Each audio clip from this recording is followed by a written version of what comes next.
20 שנה, אני מכירה פעמון שאני מסופר. היא מרגשת, היא מצחיקה, הכי כיף זה לפרגן לקולגה, נכון? ובאמת, היא אחת המוכשרות שיש. תלכו, אני ראיתי, כבר אני חושבת פעם שלישית את המוכשרות, תלכו, תהנו.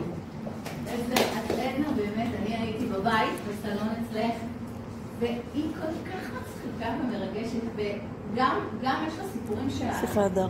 אשכרה, אתה כמעט בוכה, ואני זוכרת שאחד מהסיפורים זה אמיתי, זה קרה. כל כך מדהימה, אני שמעתי אותך כבר כמה פעמים גם בהרחבות עסקיות, ואני כל הזמן צוחקת ונהנית כל פעם מחדש. מהממת.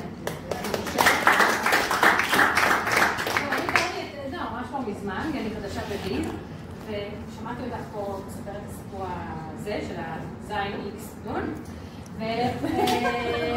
ואמרתי לעצמי, אני הולך לשמוע, בא לי ביתי, אני התפקעתי בצחוק ברמה, שבא לי, אמר לי, תשבי, היה לי מה זה כיף. אמרתי לו, אבל בכלל לא צחקת, הוא אמר לי, בחיים לא ראיתי אותך צוחקת ככה. הייתי על הרצפה, לא הצלחתי לבכות, לצחוק, הכל ביחד.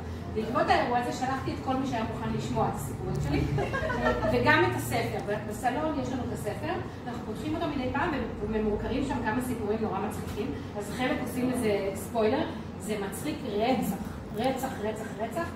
אני שלחתי כמה הרבה אנשים, נכון? מלא אנשים, שלחתי, זה שווה ברמות. כל המשפחה שלך בא.